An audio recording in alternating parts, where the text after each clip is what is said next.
feel like we should be really proud that Australian agribusiness has seen such significant growth over these past few years. Like last year we reached 75 billion output. But of course that bold target is 100 billion by 2030. And one of the big questions is value chain. And is there new ways to generate more value and to unlock new opportunities?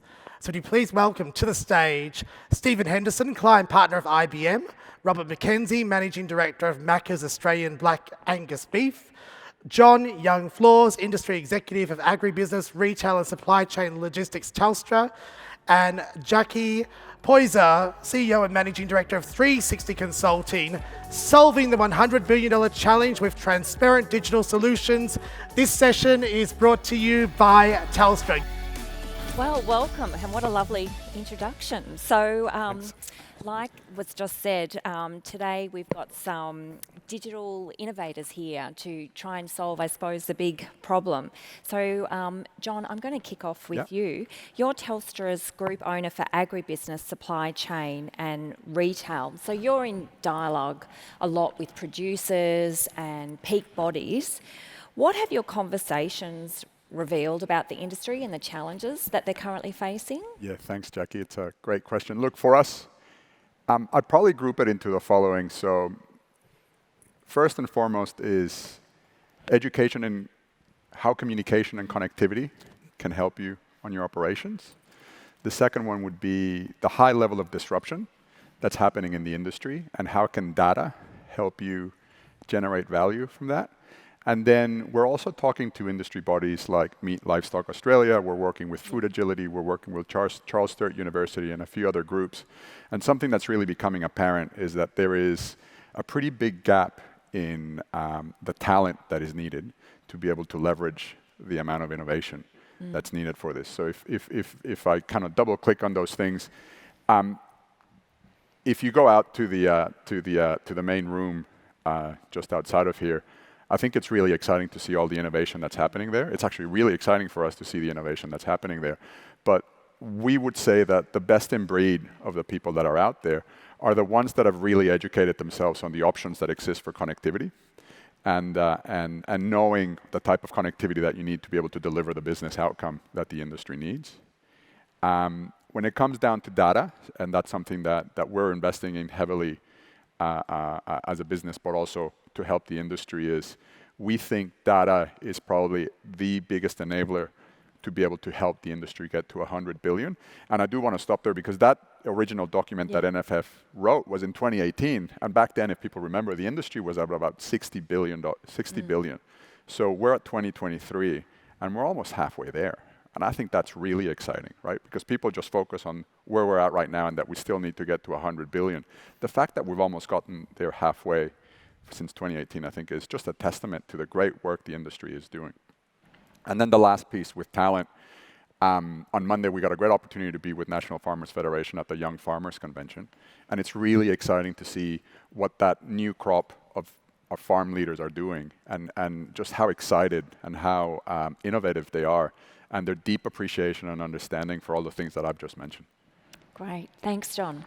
Well, Steven, welcome from IBM. So we were talking earlier and you mentioned that Telstra and IBM are working with industry partners to build a shared data ecosystem. Yep. So you've been heavily involved in developing this ecosystem. Why do you think this is the right strategy for the industry? Yeah, the right strategy for the industry. I think how we've approached it has been around, firstly the needs of the industry. So really understanding the needs of the producers, like we've got Rob on stage here, and understanding, as you go through that they're interconnected then with the needs of consumers, and consumers obviously changing preferences. There's market access around, driving, whether that be quality or, sustainability. Goals, but we really need to firstly anchor, I think, in in the needs of the participants across the value chain. So producers like Rob, who might want to increase yield, they want to, achieve, cheaper finance to grow, they want to be able to, achieve a price premium in market. Ultimately, they're the providers of the data, and therefore they need to be then connected and rewarded and have that value exchange, which is then interlinked, I think, with obviously the consumer needs. So the first aspect of it is really understanding the ecosystem of needs that we're addressing. And then the second part that we've sort of looked at is the ecosystem of technology, because we've got this fantastic conference and all this new technology. And technology goes on that journey from new and innovative all the way through to product and then a commodity. And we've got capability there in cloud where you buy it like a commodity. Where Telstra and IBM bring to it is so that the industry is not having to repeat things that are built already. So we've got obviously Telstra's connectivity, it's the best in market. On top of that, you've got the platform around, it sits on top of cloud. IBM has technology that has been productized and been used in other markets. So we really look at that technology ecosystem that we can, bring different components together to then generate that value and provide that infrastructure platform. So so making sure we address needs with the right technology and not rebuilding things over and over again, I think is how we've looked at it. Great, thank you. Well, Robert, let's bring you into it then. So addressing the needs of producers, clearly you run a very successful beef operation, plus you're also no stranger to investing in new technology. Listening to John and Steven now talk about a shared ecosystem for the industry, how valuable is that for someone like you, working on that front line in the industry? Oh, look, it's really valuable for us, but it's really also valuable for the consumer or our customers. More than ever before, they want the story, they want traceability, they want to know what's happening on the farm, they want to know that we're sustainable, they want to know that we have animals' best practices. And a lot of that technology now that we see actually delivers that, and it's how we tell the story. And working with Telstra and IBM and a lot of other great companies and the industry, we're able to tell that story. It's just like being here today, we're telling the story that the industry is great. And what we see with this tech is we see it as we're farming for tomorrow. It's tomorrow.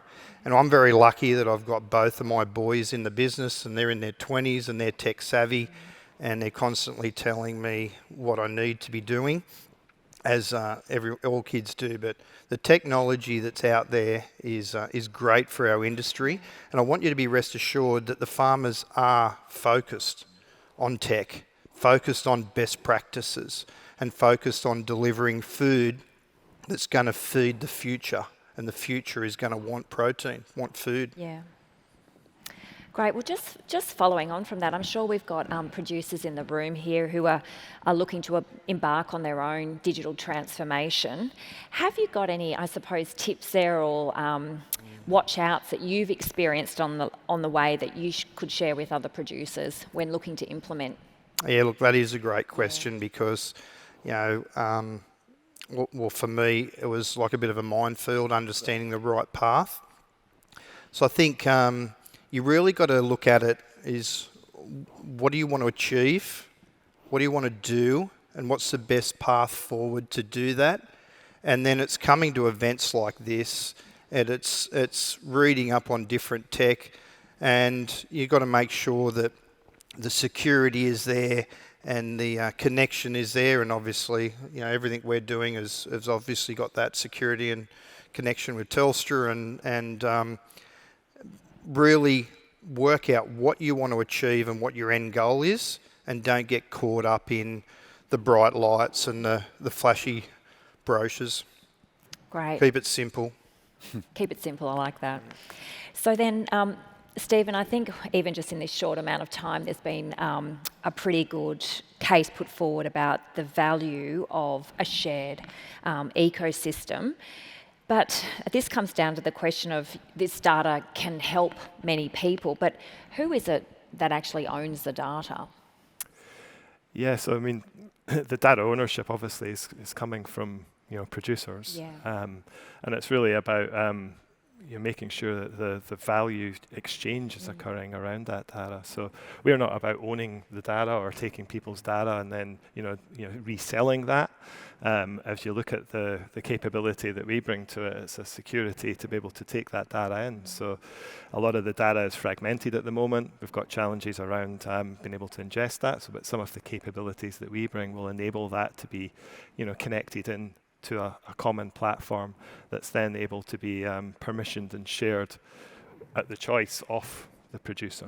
So, but the producer then has to, have a clear intent around, as Robert mentioned, the clear what would they like to get out of this. So we're sharing this piece of data because it's going to enable me to share it with my bank because they're going to give me that green loan that might be of a few percentage points lower, or I'm able to access a new market area or a new customer. So it's really about that value exchange, and we are really the enabler of that rather than looking to, certainly we don't own that data. Yeah, well, that probably leads on to the next question. I mean, almost daily we're hearing about new cyber threats that are occurring, and John, you may be able to help with this one as well. But how is data integrity and security being addressed when it's designed to help many people and be shared broadly? Yeah, that's a great question. Obviously a very topical one with everything that's been happening over the last 6 to 12 months. So if I take probably a step back to the questions you asked, Steven, so what we've invested in and what we think is the right right area where Telstra and IBM can add value to the industry is the concept of a data platform. And this data platform, our view is, exists to allow the ecosystem that you're referring to be able to create, for lack of a better word, it's almost like a marketplace. So imagine a world in which you've got the people that are generating all the data, but struggle to be able to give that data in a way that they feel that it's secure, in a system that is stable, and in a system that can scale up to be able to bring in more players into it. So that data platform for us is really what we think is the best solution to be able to do two things. Be able to help all the farmers, and it's been really interesting when you go into all the conversations and the chats that I've been having in this room, is a lot of farmers, rightfully so, think that their data is worth quite a bit of money. Yeah. But the problem is that they have no way to be able to turn that into money because there's no one they can go to that can then turn that into money for them. So the only thing that's happening is there's someone in our group called Warren, and I love his saying. He says, farmers think that data is like the new oil and that it's just waiting to be mined. The reality is data for us is like sand. And if you don't know how to use it, it's just going to fall through your hands. But if you can find someone that can do something with it, you can turn it into a beautiful piece of glass. And that's kind of what we think the data platform can do here. As it relates to the security piece, I guess part of the DNA of what Telstra is known for is we're known for building really safe, really secure, and really scalable networks. Right? First, our fixed network, which we've now, it's been handed over to the NBN, and now with our mobile network. And whilst I know that a lot of people in this room rightfully are concerned about the how good the reception is in where you live, at the end of the day, it's still a very secure network, right? So for us, when we built this data platform, that's absolutely a DNA of what we've spoken about. It's built into that. So our intent is to be able to end up in a world in which farmers, all the tech innovators that are out there, government entities, educational institutions, and then everyone up and down the value chain, like retailers, supply chain operators, and even government entities, can use that platform in a secure way, knowing that we can minimize the risk of a cyber event. Right, so Robert, I might jump back to you then. So in terms of talking about the data sharing, and Steven wrote about the value of it, you as a producer, with the data that you have, is that something that you share with other producers, or, what is it that you do with your data? Yeah, well, obviously there's some data you keep for yourself, but we're an advocate for sharing data and sharing technology and working with industry to create a better Australia or a better ag system. And the more that we work together and share data and share knowledge, the stronger we will be. At the end of the day, we're Australian. We should work together, and that's how a lot of farmers look at it. and we get together and we share ideas, and that's what I found here, talking to people about what we do, what's good for us, and what works. So sharing data is important, but obviously you keep a little bit back in the bank. Yep, love it, love it. We are keen to get some questions from those in the audience as well, but I might just close out here with one more. We've been talking about helping the industry reach this, very bold target. A critical ingredient to this is the people, and I think that was alluded to in previous presentations over the last few days. The getting that workforce capability and capacity. So how critical is it going to be for the future of this industry to attract this new talent to this particular area? I love that question. So, Charles Sturt University. Yeah. So a couple of weeks ago, that data platform that we keep talking about, we've struck up a great agreement with them, supported by Food Agility, and we've deployed an instance of that data platform on their digital operations in Wagga, which everyone knows it's probably one of the world's best examples of a fully digitally connected facility. The reason that's really exciting for us is because when you talk to John and the team there at CSU, when he shares the numbers, it's quite shocking, right? My numbers might be a little bit off, but there's roughly about every year the educational sector pumps out about 1,000 graduates in ag tech or ag. But every year there's about 4,000 roles that are needed in the industry. So you've got a gap of 3,000 people to begin with already every year, and that compounds itself every year, right? What's really interesting though is CSU recognizes that in a really data-rich industry and in a really data-rich environment like ag tech is now becoming, they're saying, well, hold on a second, we've got data scientists that tend to go to campuses that are in the city. And to be honest, people that might not know what the front end and the back end of a cow looks like, but that are looking for really exciting problems to solve using data. And then at the other end, you've got 5th, 6th, 7th generation farmers who are actively choosing to take over their parents' operations and are probably spending up to 6 months of their first year in university learning how to use Excel. But they know how to run a farm. Yeah. So we think that these kind of opportunities like we've done with CSU hopefully can start attracting some of the data scientists and start bringing them closer to industry, get them really excited about the problems that they can solve, teach them what the front end and the back end of a cow looks like, and then at the same time bring up the skill set and the capabilities of the people that know the land, that have been working on the land, and that understand everything that they need to know. And hopefully by doing that, we can start bridging that gap of the 3,000 that exists every year. All right. Well, and Robert, I suppose you alluded to before, you've got 2 sons who are in the industry with you. I suppose their learning journey has probably been quite different to what yours was.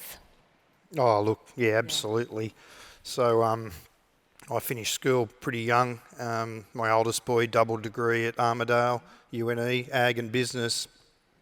Youngest son, helicopter pilot for us, and also diesel mechanic. So their skill set is way above mine, but lucky I still pay the bills. So yeah.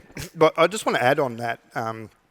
We do a great thing with Meat and Livestock Australia. We do a virtual classroom every term, and obviously we also do virtual classrooms for a lot of other schools, private schools, where we try to inspire and educate the kids on actually how amazing our industry is, and an industry where I can get up today and drive a truck, drive a dozer, fly a helicopter, ride a horse, muster cattle, have a dog, all that, and the kids' eyes just light up thinking, wow, it could be a really good career choice, and it is a good career choice. So we're working with the MLA and the Good Meat, Australian Good Meat, to tell that great story, how good our industry is.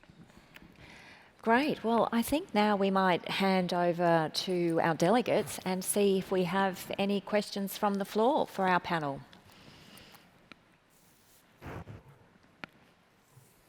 No question is a silly question. I know. That's right.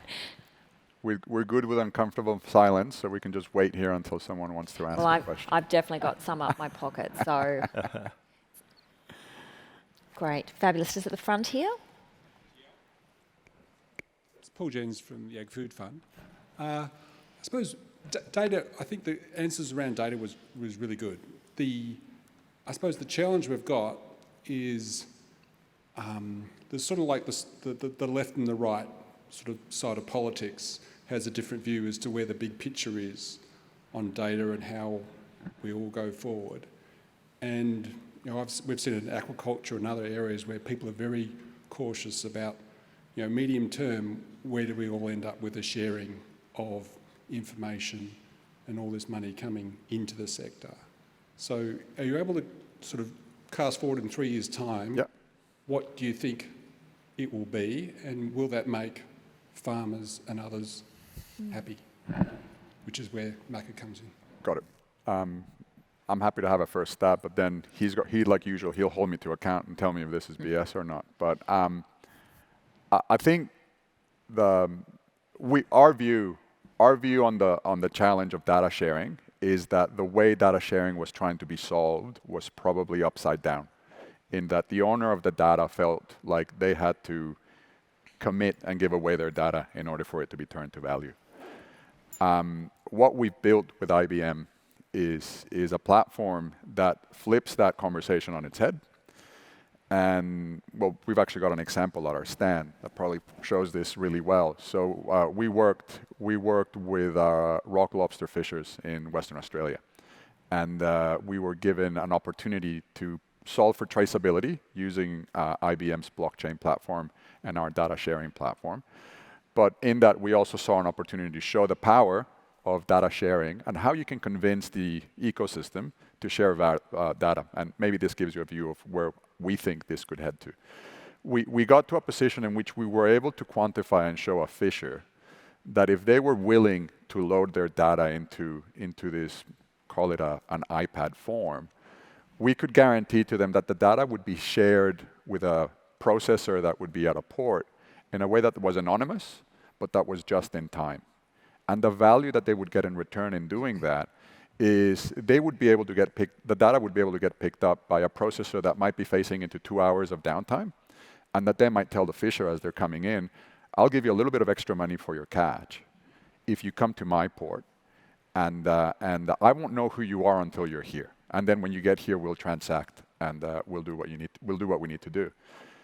That was a real game changer for the fishers, because then they realized the incentive and what was in it for them. More importantly, and I think you mentioned it before, Rob, that was the business problem that they were trying to solve. They couldn't understand how putting their data into something was going to create value for them. So that was the first kind of domino that fell down for us. But then something that was really exciting is government, which is trying to make sure that in an aggregate, daily quotas aren't being exceeded. They all of a sudden realized, well, hold on a second. That means that if all the fishers load their data, I don't have to bother each fisher and telling them information that they feel is very private, the data that rightfully Rob doesn't want to share. But I can get an aggregated, anonymized data set that helps me confirm that as a whole, for that day, the quota has been met, or it's below, or it's over. And I can take action after that. So if you ask me, where do I think things should go into the future?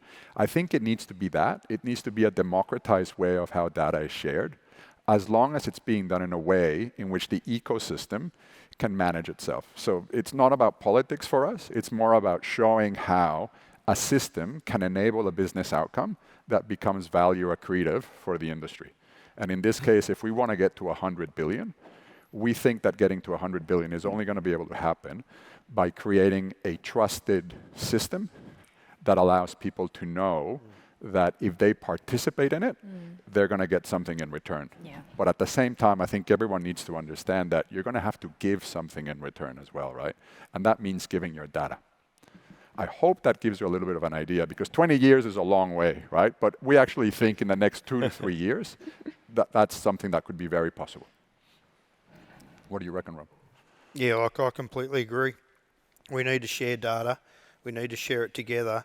And look, around the world, we're known for producing high quality product, fresh, green and clean. And that's not going to be enough we're going to have to have solid data behind us to prove that we are all of those things. We are carbon neutral, we are sustainable, we do have best practices, and that's everything from tracking what our cows do on the farm to monitoring our water, and all of that data is so important to tell the story on how good our agriculture operation is in Australia. Yeah, I'll maybe just add a little bit to that, I suppose. In terms of, I think I'm not really seeing it from a political perspective, but I think actually getting participants involved in that value exchange will help to then get a momentum to go. So from a national perspective, that's also falls into national competitiveness. So being able to exchange that data, increases productivity of our agriculture, but it also means that nationally we are competitive when we go to export markets as well. So I think there is a sort of hump to get over there. But yeah, I'd love to explore how you see the left and the right challenge playing out. I haven't quite come across that one. Great. And I can see we've got a question up the back there. Yeah, Hans Loder. I'm a Nuffield scholar looking at the topic of data management. I've had a hypothesis which I've been testing through my Nuffield scholarship, which was exactly what you've just answered in terms of, is anonymity going to be more important than ownership? And whether this is a comment or a question, I think it's a real stumbling block. I always encounter the question of, at the grower level, producer level, of, well, who owns my data? And it's almost as if that's the end of the conversation. Yeah. Yeah, no, I agree. So I think it's good to see that someone that's far smarter than me is doing some really great work on this. But we're hoping that for us, a business outcome focus can help kind of validate what it sounds like you're getting into as well. Yeah. Thank you. And we've got people walking around with microphones if we've got questions from the floor. But just while we're waiting, like hearing the discussion around the data, and you think for a producer, the sheer amount of data that they're getting, I'm not sure who'll be able to help with this one, but what can a producer doing who's new to it, just really looking to maximise the data they've got without being completely overwhelmed by it? Yeah, I think, again, starting to that need. So, you're on a farm and you've decided that you're going to attach it to something, might be sustainability tracking to then, generate a premium in market. But I think actually, focusing on what you want to achieve at that producer level and being very focused in on that need, and then being able to build around that real focus and test and learn and reach out to different people in the industry that are already potentially doing that or helping in that. It's a good focused small starting point to get going. Just having a look there. Rob. Someone down there. Oh, great. Thank you. John Farger from Yundi Nature Conservancy.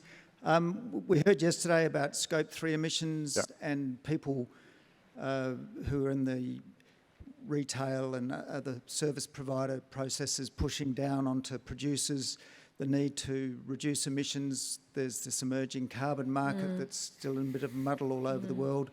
There's an emerging biodiversity market right now, the nature repair market in Australia. There's other things in Europe and America. It seems to me that data expectations are being put on farmers.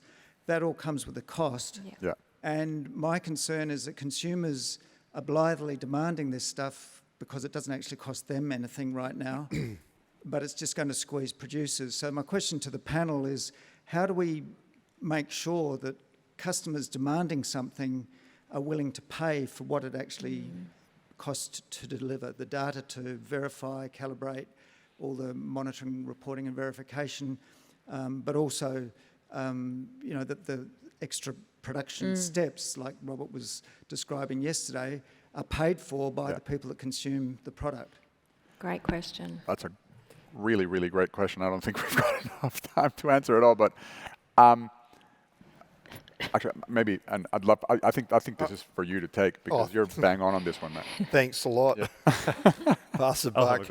I'll get you to say that. No, I'm only joking. The consumers aren't ready to pay for that at the moment, righto? And I'm okay with that. But what it is, and I look at this as a bigger picture, the consumers will choose I'm not saying us, but will choose Australian products or my products because I have that data. I have that proof that we're sustainable, we're on the carbon neutral journey, we're ticking these boxes. So again, they're not paying the money yet, but they're requesting our product, which will then in the future bring the value of our product up. That's my thoughts. But yeah, I'll maybe add to that a little bit yeah. as well. We have had some experience of overseas markets, and we are actually seeing a little bit of a price premium or a halo effect, as Robert sort of intimated, when you do certify something that consumers will choose that over others, and that's then caused revenue uplift in surrounding products. But yeah, it's early, and it's a new space that's the only thing I'll add, which is, it might be perceived as something extra from what you've just mentioned for the gentleman that asked the question, is the United Nations coming in with that concept of land equity is a really interesting concept, right? Because I think they acknowledge that there's an opportunity for them to incentivize people to monitor and track all these things and provide a score that is recognized globally, so that Rob can actually compete with someone in Europe that might have a similar score, but that from a international standard, it's recognized as being the same. And I'd actually, knowing the work that Rob's doing in his operations, I'd actually say he's going to get probably a higher score than most people in the world. So you're right, maybe it might seem a bit unfair for people to pay for it right now, but I do think we will face into an industry where consumers will want choice, and they will start paying for that premium, which is the quality of the product, or something like Rob or someone else would do, based on standardized ways of measuring it. But it is going to be a challenge, and there is going to be a need to invest in being able to produce that. That's the reality, I think. All right, well, I think that's a good note to end the panel on. And remember, you can connect with Steven, Robert and John with the evokeAG app. If you've got any questions, pop over and see the Telstra stall as well. So thank you so much for joining us, and a big thank you to our panel. Thanks, Dick. Thank you.